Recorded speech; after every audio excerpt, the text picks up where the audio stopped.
ఎమ్మెల్సీగా కోదండరాం గతంలోనే ఆయనకు మాట ఇచ్చాం, వెంటనే అవకాశం ఇస్తాం, ఆయన రాకతో చట్టసభ్యులకే గౌరవం. సీఎం రేవంత్ రెడ్డి.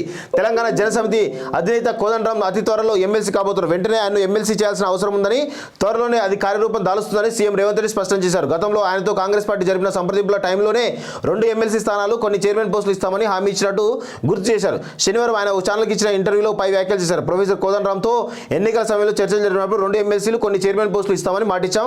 వెంటనే ఆయన ఎమ్మెల్సీ చేయాలి. కోదండరాంకు ఆ అర్హతలు ఉన్నాయి. ఆయన చట్టసభలోకి వస్తే ఎన్నో విషయాలు ప్రస్తావించడానికి అవకాశం ఉన్నది. తెలంగాణ సమాజం ఆయన కోరుకుంటున్నది. అనేక అంశాల మీద ఆయనకు అవగాహన పట్టు ఉన్నది.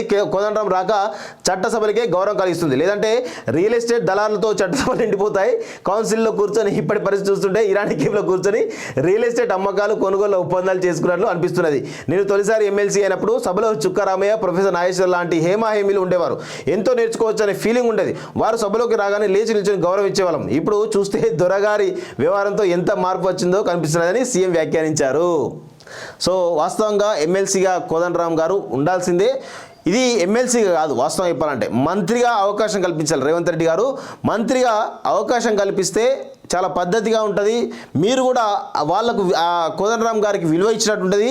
ప్లస్ తెలంగాణ ఉద్యమంలో కీలక పాత్ర పోషించింది కాబట్టి కొంత తెలంగాణ ప్రజల సంబంధించినటువంటి కోణంలో చూసినట్లయితే కోదండరాం గారికి మరి మంత్రి పదవి ఇస్తే బాగుంటుంది అనేది నేనైతే చెప్పగలను. ఆ దిశగా మంత్రివర్గంలోకి కోదండరాం గారిని తీసుకోవాలని చెప్పేసి కూడా నేను రిక్వెస్ట్ చేస్తూ ఉన్నాను.